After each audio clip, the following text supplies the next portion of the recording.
L'image de Donald Trump recevant 5 chefs d'État africains à Washington ne doit pas être interprétée comme un simple geste diplomatique ou un événement de prestige protocolaire.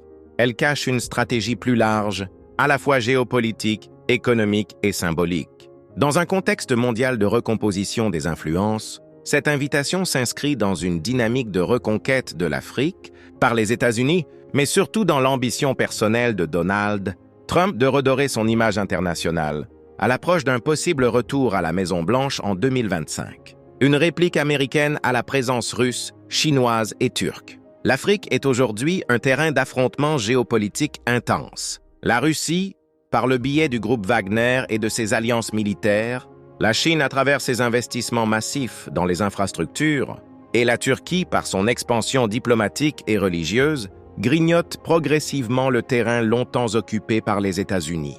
L'invitation de ces 5 présidents n'est donc pas anodine. Trump cherche à montrer que les États-Unis peuvent encore séduire et influencer l'Afrique au plus haut sommet. Un casting symbolique. Pourquoi ces 5 pays?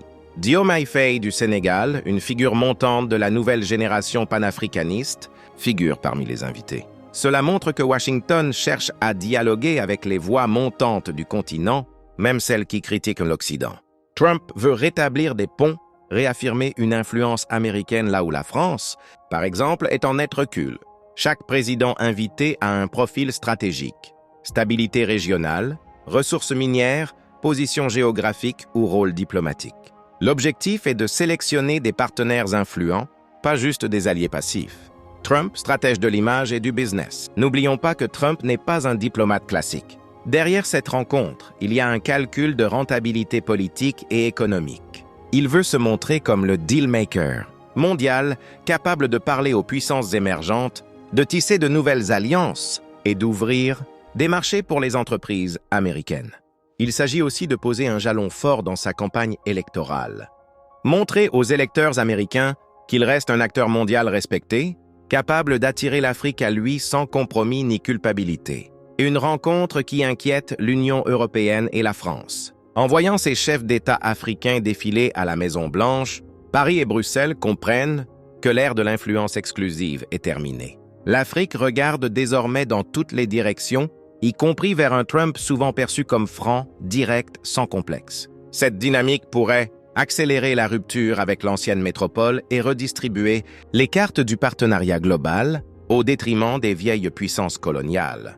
Les risques. Quelle Afrique après Trump? Mais cette invitation peut aussi semer le doute. Trump n'a jamais montré d'amour pour l'Afrique lors de son premier mandat, allant jusqu'à proférer des propos insultants sur certains pays du continent.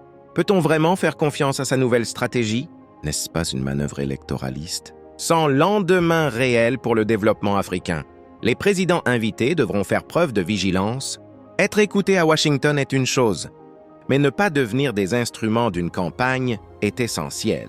L'invitation de ces 5 présidents africains par Donald Trump n'est ni fortuite, ni purement diplomatique. Elle reflète une volonté de repositionnement américain sur le continent et une opération de séduction politique en faveur du retour de Trump au pouvoir. Pour l'Afrique, c'est une opportunité, mais aussi un test. Saura-t-elle tirer profit de cette nouvelle attention? Sans perdre sa souveraineté, ni se laisser instrumentaliser, l'heure est au choix stratégique. Le monde regarde, l'Afrique aussi.